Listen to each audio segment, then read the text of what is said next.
आप देख रहे हैं देश लाइव, देश की आवाज। देखिए, बड़ा अच्छा कार्यक्रम था ये और बड़ा अच्छा कार्यक्रम रहा। और ऐसे कार्यक्रम होने चाहिए देश में कि जहां पर साधु संत मौलाना सब साथ में रहें, बातें करें। और बड़ी अच्छी बात है कि ये धर्म संसद जैसा कुछ नहीं हुआ। मुल्ले काटे जाएंगे या हिंदू काटे जाएंगे ऐसे नारे अल्हम्दुलिल्लाह इस मौलानाओं के जमीयत उलमा के इस कार्यक्रम में नहीं लगे। ये बड़ी खुशी की बात है कि इतना अच्छा कार्यक्रम किया। और दूसरा, अब बिना वजह का जो, मैं तो इसको बिना वजह का बखेड़ा मानता हूं जो ये फैलाया जा रहा है। क्योंकि एक तरफ हम सब कहते हैं कि हम सबका पालनहार एक है, ईश्वर अल्लाह एक है, और दूसरी तरफ हम इन बातों को लेकर बिना वजह की बवाल खड़ी कर देते हैं। भाई, आपकी आस्था है, आप मानते हैं, ठीक है। मौलाना ने कुछ कहा, मुनीस जी ने जो उनको पसंद था वो कहा। मौलाना ने ये तो नहीं कहा ना कि भाई आप राम को छोड़ दो, आप अल्लाह को ही मानो, आप ओम को छोड़ दो, आप अल्लाह को ही मानो। ऐसा तो कुछ भी नहीं कहा ना। जबकि धर्म संसद में तो ये कहा जाता है मुल्ले काटे जाएंगे, राम राम चिल्लाएंगे। ऐसे तो कुछ नहीं हुआ ना। तो मौलाना के ये बयान के ऊपर जबरदस्ती का बखेड़ा खड़ा करके देश के माहौल को खराब करने की कोशिश की जा रही है। इसके अलावा कुछ भी नहीं है। अरशद मदनी साहब ने जो बयान दिया है, मैं बिल्कुल कहता हूं, हाँ, मैं भी उस बात को सही मानता हूं। अरशद मदनी साहब ने जो कहा है वो बिल्कुल सही बयान दिया है। अलीफ, ओम और अल्लाह, बिल्कुल हम भी एक ही मानते हैं। ओम और अल्लाह एक मानते हैं हम। आपको नहीं मानना है, आप मत मानो। हम आप पर थोपने का तो बात नहीं कर रहे ना। हम तो आपको ये नहीं बोल रहे ना कि आप ये मानो। हमने ऐसा नहीं कहा। हमने कहा भाई हम एक मानते हैं, ओम को भी एक मानते हैं, अल्लाह को एक मानते हैं। इससे अच्छा बेहतरीन भाईचारे की मिसाल आपको और कहां मिलेगी, बताइए आप। या आप ये चाहते हैं अरे कि, नहीं, आप ये चाहते हैं कि जमीयत उलमा के प्रोग्राम में भी आपकी जो धर्म संसद में जो नारे लगाए गए थे ऐसे नारे लगाए जाएं कि संत काटे जाएंगे, मुल्ला काटे जाएंगे, ये सब नारे लगाएं? भाईचारे का पैगाम दिया गया, एक अच्छी पहल की गई कि देखिए आप और हम एक हैं, कुछ भी अलग नहीं है। मैं खुद कहता हूं कि जिसे आप मनु भगवान कहते हैं वो हम उन्हें नूह अलैहिस्सलाम कहते हैं। तो हो तो वही ना। कई लोगों ने यह भी कहा जो भगवान राम थे, बिल्कुल वो हम भी उन्हें एक पैगंबर मानते, हमारे एक पैगंबर थे। इसी तरीके से ईसाइयों के जो, जिसे वो ख्रिस्त कहते हैं, ऐसे उन्हें हम ईसा अलैहिस्सलाम मानते हैं। तो यहां तो कुछ वो है ही नहीं ना मैडम। हम तो ये नहीं कह रहे कि नहीं आप मत मानिए। हम कहते हैं कि आपको जो मानना है माने, हम जो मानते हैं वो हम भी मानते हैं भाई। हम ये नहीं कहते कि वो अछूत है, वो अनटचेबल है, ऐसा हम नहीं कहते हैं। आप लोग ये कहते हैं कि मुसलमान अनटचेबल है या पैगंबर अनटचेबल है, वो आपकी प्रॉब्लम है ना। वो आप लोगों को जो सिखाया, आपको जो संस्कार दिए, वो आप लोग बताते हो। हमारे धर्म ने हमको ये संस्कार दिए कि अल्लाह पालनहार ईश्वर सब एक है, तो हम वही बात करते हैं। મૌલાના શાહબુદ્દીનની વાત કરીએ તો તેમણે પણ જે વિવાદ સામે આવ્યો ત્યારબાદ પછી તેમણે પણ જણાવ્યું કે જે પણ વાત કરી છે તે ખોટી વાત છે અને ઓમ અને અલ્લાહ બંને અલગ છે। એટલે આ પ્રકારના નિવેદન મુસ્લિમમાંથી પણ આવી રહ્યા છે। તેમના અગ્રણી પણ જે રીતે જણાવી, જે કે મેં મૌલાના શાહબુદ્દીનની વાત કરી, તેમણે પણ કહ્યું કે આ બંને અલગ છે, જે ઓમ અને અલ્લાહની જે વાત કરે છે। मैं तो किसी मौलाना शाहबुद्दीन को जानता नहीं हूँ, जबकि मौलाना अरशद मदनी साहब को सब लोग जानते हैं। और जो हमारी बहन काजल जी ने जो बात कही कि देवबंद में कट्टरता और ये तमाम चीजें, तो कट्टरता कहाँ फैल रही है वो हम सब देखते हैं। सुबह सुबह शाखाएं लगती है, क्या क्या सिखाया जाता है शाखाओं में छोटी छोटी बच्चियों को मुसलमानों के खिलाफ। किस तरीके से बीजेपी का एक सांसद खड़ा होकर कहता है मुसलमानों का बहिष्कार करो।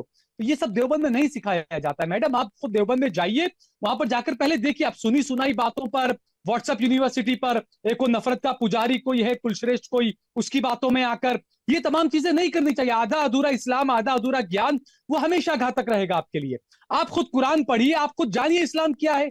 आप खुद जाइए मौलाना अरशद मदनी साहब से या किसी मौलाना से जो जो ऊंची सोच रखने वाले हो, जो खुले दिल से हर धर्म का इस्तेमाल करते हो, ऐसे किसी मौलाना से जाइए, आप समझिए इस्लाम क्या है, तो आपको समझ में आएगा ना। अब वो ये हुआ कि भाई किसी ने बयान दिया, किसी मुनी ने अपने किसी चीज को लेकर उसका विरोध कर दिया, सोशल मीडिया पर व्हाट्सएप यूनिवर्सिटी के मैसेज शुरू हो गए और उसमें लोग आके उस चीजों को लेकर डिबेट में बात करने बैठ जाते हैं। मैं तो यही कहता हूं कि आप खुद कुरान को पढ़िए, उसके बाद आप उसका विरोध करिए। किसी ने कहा कुरान के रेफरेंस से कि कुरान में ऐसा कहा गया है, तो आप उसकी वो कर देंगे। आप खुद पढ़िए ना, आप खुद पढ़ के समझिए उसको, उसके बाद विरोध करने आइए आप। સૌથી જૂના ધર્મની અહીંયા વાત ચાલે છે, બંને પાસેથી મારે જાણવું છે। સૌથી જૂનો જે ધર્મ છે તે ઇસ્લામ ધર્મ છે, જે પ્રકારે કહેવામાં આવી, અને અલગ અલગ સમુદાય, અલગ અલગ જે ધર્મ છે તેના ઇતિહાસની આપણે વાત કરીએ તો 5000 વર્ષ જૂનો જે અત્યારે કહેવામાં આવે છે, જે કૃષ્ણનો જન્મ થયો 5200 વર્ષ પૂર્વે। ત્યારબાદ આપણે વાત કરીએ બુદ્ધિઝમ ધર્મની, એ 2500 વર્ષ જૂનો। ત્યારબાદ જે કહેવામાં આવે છે મુસ્લિમ ધર્મ કે જે 1400 વર્ષ પહેલા છે જન્મ્યો હતો, જેનો જે શરૂઆત થઈ હતી 1400 વર્ષ પહેલા। પરંતુ અત્યારે જે કહેવામાં આવ્યું છે જેમાં ઇસ્લામને સૌથી જૂનો ધર્મ કહેવામાં આવ્યો છે અને તેને લઈને સૌથી વધારે વિવાદ છે। બંને પાસેથી આનો જવાબ લેવો છે મારે। જી, સૌથી પહેલા કાજલજી પાસેથી, પછી જી જી જી સહલ ભાઈ। जी सवाल ही गलत है। यहीं पर चूक होती है मेरे हिंदू भाइयों से, क्योंकि मेरे जो भोले भाले आपकी तरह जो हिंदू भाई हैं, उनको लोगों ने उकसा कर ये चीज बता दी। जैसा आपने कहा कि इस्लाम 1400 साल पुराना मजहब है, आपके ज्ञान में कमी है, क्योंकि मेरे ख्याल से आप भी व्हाट्सएप यूनिवर्सिटी पे पढ़े हैं। 1400 साल पुराना इस्लाम नहीं है। इस्लाम के जो आखिरी पैगंबर थे प्रॉफेट मोहम्मद सल्लल्लाहु अलैहि वसल्लम, वो आखिरी नबी थे, वो 1400 साल पहले आए थे, जबकि उनसे पहले हमारे कई सारे नबी आए। तो आप ये ना बताएं कि इस्लाम जो आया पुराना मजहब था, ठीक है, अलग अलग वर्जन है। इस्लाम का जो आखिरी वर्जन था वो 1400 साल पहले आया, जो इस्लाम का आखिरी वर्जन था। तो आप ये मत बताइए, जो आपका जो है ना ये व्हाट्सएप यूनिवर्सिटी वाला नॉलेज है कि इस्लाम 1400 साल पहले आया। એની કિતાબમાં લખ્યું છે મૂર્તિ પૂજકોને મારી નાખો, બુત પરસ્તોને મારી નાખો। સૂરા આયાત 22-30 શું કહે છે? મૂર્તિ પૂજકોને મારી નાખો। સૂરા આયાત 3-9-5 શું કહે છે? કે કાફીરોને મારી નાખો। કુફર છું, તમે મને કુફર ગણો છો એટલે તમને એમ લાગે કે કુફર થઈને હું તમારું બધું સાંભળીશ, તો હું સાંભળીશ નહીં હો, એ તમને કહી દઉં છું ને। એવું તમારું કેટલા હજાર વર્ષ જૂનું છે સાબિત તો કરો। હવાઈ હવાઈ વાત આવીને અહીંયા કરો છો। ભારત ખાલી હિન્દુઓનું છે ને, હિન્દુ રાષ્ટ્ર છે, શાંતિથી રહ્યો, બધા રહી શકે છે, પણ અહીંયા આવીને ઇસ્લામનો દાવો ઠોકી દો। જેવી રીતના 57 ઇસ્લામિક મુલ્ક બનાવ્યા, તો ભારતને ગજવાય हिंद क्यारे हमें बनवा नहीं दई है, याद रखो। बात काजल मैडम ने बड़ा अच्छा भाषण दिया, काफी वायरल होने में मजा आएगा उनको, और बड़ी नेता बन जाएंगी वो, हिंदू सम्राट अच्छी ज्यादा बन जाएंगी इस भाषण से। मत करिए, मैं क्या बनूंगी, और जो अब आप सुनिए आप मैडम, देखिए और जो रेफरेंस दिया उन्होंने, छोड़ूंगी नहीं अपनी बात मैडम, करिए। हाँ ठीक है मैडम, सुनिए काजल मैडम पर छोड़ दीजिए, मेरे को नेता बनना है, क्या आप बनना सुनेंगे, है आप देख लूंगी, आप अपना ठीक है देखो, सुनिए, ठीक है सुनिए आप। कितने साल पुराना। अरे हाँ सुनेंगी आप, अब बोलेंगे, अब सुनिए ना, चुपचाप आप बोले। हाँ तो सुनिए आप, आधी अधूरी आयतें लेकर बकवास करने के लिए यहाँ पर, ये आधी अधूरी आयतें लेकर मत आया करिए। जी साल भाई, जी साल भाई अपनी बात पूरी करो। बकवास करती है आप आधी अधूरी आयत लेकर, वो आपको खुशी देखता है सारी बकवास की आयतें, पूरी आयतें पढ़िए आप। मूर्ति पूजक देखिए, अरे बीच में मत बोलिए आप, बीच में मत बोलिए आप, बड़े बड़े भाषण दे रही थी आप अभी, आप बड़ी बड़ी भाषण दे रही थी आप, कि मैं बोलूंगी तो कोई मत बोलिए। क्यों बोल रही है बीच में? बीच में मत बोलिए आप, बीच में मत बोलिए आप, मैं चुप रहा था, बीच में मत बोलिए आप। अरे क्या हटू, ये आपके संस्कार एक मिनट बकवास करती है, बात पूरी करिए। बकवास करती है काजल जी प्लीज, नॉलेज नहीं है आपके पास में, कोई नॉलेज नहीं है आपके पास में। अपनी बात સાંભળી લીએ કાજલ जी, अपनी बात સાંભળી લીએ प्लीज प्लीज, પછી આપની વાત। अरे बोलने दीजिए काजल जी को, टीआरपी अच्छी मिलेगी आपको। नहीं साल जी अपनी बात પછી अपनी पास जाऊँ છું। वो के बीच में मत बोलना, बीच में मत बोलना, खुद क्या कर रही है अब वो? नहीं तो पर्सनल जी। कमेंट क्यों किया? पर्सनल कमेंट जो क्यों किया? કોઈના પર પર્સનલ નહીં જઈએ હવે, जो please, उन्होंने- કોઈના પર પર્સનલ નહીં જઈએ, આપણે જે મુદ્દો છે તેના પર રહીએ, नहीं તેનાથી पर्सनल આગળ कमेंट ન વધીએ, કારણ કે સમય આપણી પાસે વધારે નથી। अरे मैडम छोड़िए, प्लीज काजल जी प्लीज जी। जो मैडम ने जो पढ़ी अभी आयत, देखिए ये ऐसा ही हुआ कि मैंने किसी को कुछ कहा कि भाई शिव भाई मैं आपको इतना रुपया दूंगा, तो वही आयत लाके बता दी इतना रुपया दूंगा, ये कहा। उसके पहले की आयत में जो कहा गया था कि शिव भाई मैं आपको इतना रुपया दूंगा तो आप वो मेरे पड़ोसी को दे देना, वो ये मैडम नहीं बताएंगे वो आयत में। तो इस तरीके से रेफरेंस से जुड़ती है कुरान की पूरी आयतें, उसमें से आप अपना सिलेक्टिव चीज उठाकर लोगों को वर्गलाने के लिए वो चीजें बता दें, वो गलत है। वो मैं इसीलिए बार बार कहता हूं कि जिन लोगों को, जो हिंदू संगठन के लोग ऐसे कट्टरता फैलाते हैं, मैं उन भाइयों से अपील करूंगा, आप कुरान शरीफ को खुद पढ़िए और उसके बाद में आप खुद तय करिए कि कुरान शरीफ में क्या है या क्या नहीं है। अभी मैडम की हंसी पर मुझे मोदी जी का सुपर्णा वाला बयान याद आ गया, जो मोदी जी ने संसद में अंबिका सोनी की हंसी पर जो कहा था, वही बयान मुझे याद आ गया।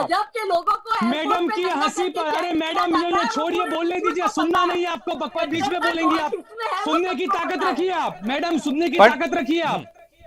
मुझे मोदी जी ने जो भाषण दिया था अंबिका सोनी की हंसी पर, सुपर्णा रेखा वाला, वो बयान मुझे याद आ गया मोदी जी का आपकी हंसी पर, आपकी हंसी पर मुझे मोदी जी का बयान याद आ गया। જી સલભાઈ આટલા ટાઈમ પછી જે ઇસ્લામ સૌથી પહેલો ધર્મ છે, જે પ્રકારે કીધું કે સૌથી જૂનો ધર્મ ઇસ્લામ છે, અને આટલા વર્ષો પછી આજે કહેવાની જરૂરત કેમ પડી, એ જ વાત કહેવામાં આવે છે, અને ભારતમાં જ કહેવાની જરૂર કેમ પડી?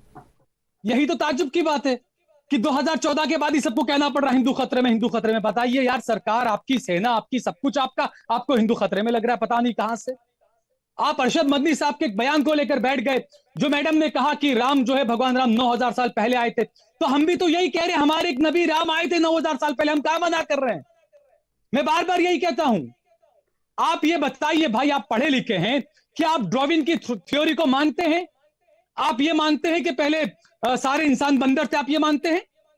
जो डार्विन ने थियरी बताई कि सब बंदर थे, बाद में ये बने, बाद में, क्या आप मानते हैं? बताइए मुझे। मैं नहीं मानता उस थ्योरी को। जिसको मानना है माने। मैं ये कहता हूं कि हाँ बिल्कुल जो अरशद मदनी साहब ने कहा वो बिल्कुल सही कहा। और जो लोग ये कहते हैं कि 1400 साल पहले इस्लाम आया, सिर्फ वो लोग गलत हैं, वो सही करें। मैं बार बार कहूंगा कि इस्लाम का जो आखिरी वर्जन था वो 1400 साल पहले आया। वो हमारे आखिरी नबी मोहम्मद रसूलुल्लाह सल्लल्लाहु अलैहि वसल्लम की वो आखिरी वर्जन था इस्लाम का। उससे पहले इस्लाम के कई सारे वर्जन आए, जिसका आप लोग अलग अलग रेफरेंस देते हो। राम के नाम पर, मनु भगवान के नाम पर, आप दीजिए, हम क्या मना कर रहे हैं। हम ये कहते हैं कि इस दुनिया के अंदर, जैसे आप मानते हैं, जैसे कहा गया कि आदम और ईव कहा जाता है कि दुनिया की नींव जो रखी, तो उन्हें हम आदम अलैहिस्सलाम कहते हैं। तो इस्लाम तो जब दुनिया बनी तभी से इस्लाम है। अरशद मदनी साहब ने, भाई बातें मत करो। अरे मैडम आपके सामने, आपको मानना है तो मानिए, नहीं मानना है तो मत मानिए। तो हवा क्यों आपके सामने आप सर्टिफिकेट देंगी मुझे? नहीं, आप हवाई तो बातें आप कर रही है। सवाल છે અહીંયા એ છે, ये लिखा है। અહીંયા સવાલ એ છે કારણ કે પ્રાચીન ગ્રંથો છે, જી પ્રાચીન ગ્રંથો છે અને એ પ્રકારે શાસ્ત્રોમાં કહેવામાં આવે છે। જી જી જલ્દી સમયનો અભાવ છે, બંનેની વાત પર લેવાની છે। સર ભાઈ अपनी बात जल्दी पूरी करो પછી આગળ। क्या हवाई बातें करिए, आपको जो मानना है मानिए ना भाई। आप मानते हैं कि 8000 साल पहले आपके भगवान राम आए थे, हम मानते हैं ठीक है 8000 साल पहले हमारे एक नबी आए थे राम। एक मिनट काजल जी, एक मिनट। आप सब कन्वर्ट हुए भारत की भूमि पर। अरे हाँ ठीक है, चलिए मैं आज छाती ठोक कर, मैडम अफगानिस्तान से लेके इंडोनेशिया तक ये पूरी हिंदू भूमि थी। बाहर से सऊदी से कुछ कट्टर लोग आए इस देश में, जिन्होंने धर्मांतरण करवाया, बंदूक की नोक पर, तलवार की नोक मैडम पर। मुझे अल्हम्दुलिल्लाह गर्व है कि मेरे पांचवें फादर मनमोहन सिंह थे। मैं खुद कह रहा हूँ, लीजिए। और अल्हम्दुलिल्लाह मुझे गर्व है कि मैं मुसलमान हूँ। बिल्कुल मैं मुसलमान हूँ, अल्हम्दुलिल्लाह मुझे गर्व है। परंतु सर भाई जी क्या चीज है। और जो ये कह रहे हैं मैडम, ये जो कह रहे हैं कि तलवार की नोक पर इस्लाम फैला था, अगर 800 साल की हुकूमत में, अरे मैडम बोलने देंगी आप? अरे बोलने देंगे? एक मिनट બંનેને શાંત રાખો, જી બંનેને શાંત મારો। अरे मैडम आप भी बोल लीजिए ना। जी બંનેને શાંત बोलिए आप प्लीज, બંને प्लीज કારણ કે સમય। जी मैडम हिंदू क्या है जरा बताएंगे आप?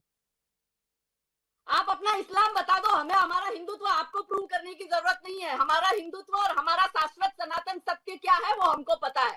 यानी आप सुप्रीम कोर्ट को नहीं मानती है मैडम? सिखाओ उसको। मैडम आप सुप्रीम कोर्ट को नहीं मानती हैं? बड़ा अफसोस की बात, आप सुप्रीम कोर्ट को नहीं मानती है। देश के उच्चतम न्यायालय को आप नहीं मानती है मैडम, मुझे बड़ा अफसोस हो रहा है। बुढ़ापे में सठिया गया है, उसका इलाज कराओ, उसको घर नहीं, मैं मोहन भागवत जी के लिए मैं ऐसा नहीं कहूंगा, फिक्र न करें आप। मैं मोहन भागवत जी के लिए ऐसा नहीं પૂરી कहूंगा। કરો, સમયનો અભાવ છે। સર ભાઈ अपनी बात पूरी करो, समयનો અભાવ છે, प्लीज जल्दी। देखिए जो भी बात है जो मैडम ने कही, मैं बार बार यही बात कहता हूँ। मैडम आपको जो मानना है मानिए, आपको रेफरेंस देना है दें। अच्छी बात इस तरह की बहस होती है, क्योंकि मैं बार बार कहता हूं इस्लाम की कुरान वो किताब है जो मुसलमानों की किताब नहीं है। मुसलमानों की बदकिस्मती ये रही कि मुसलमानों ने ये कहा कि ये इस्लाम की किताब है। कुरान जो है वो इंसानियत की किताब है। इस तरह की बहस होनी चाहिए पूरे हिंदुस्तान में, पूरी दुनिया में। लिखा है कि अरे मैडम चुप रहिए ना, बोलने देंगे आप? काजल प्लीज समयનો અભાવ છે મારે। दीजिए आप। जी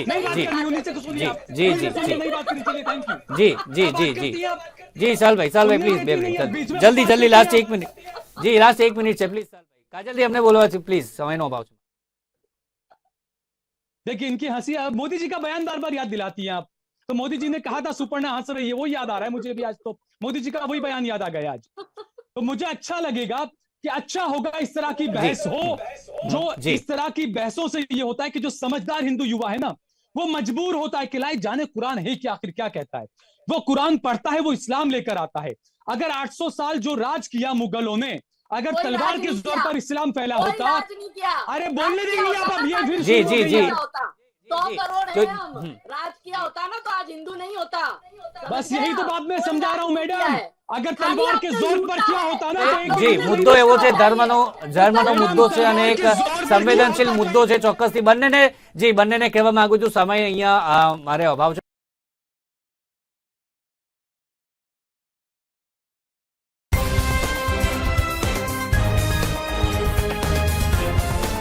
देश और दुनिया की तमाम छोटी और बड़ी खबरों के लिए हमारे चैनल को सब्सक्राइब करना न भूलें और बेल का बटन जरूर दबाएं।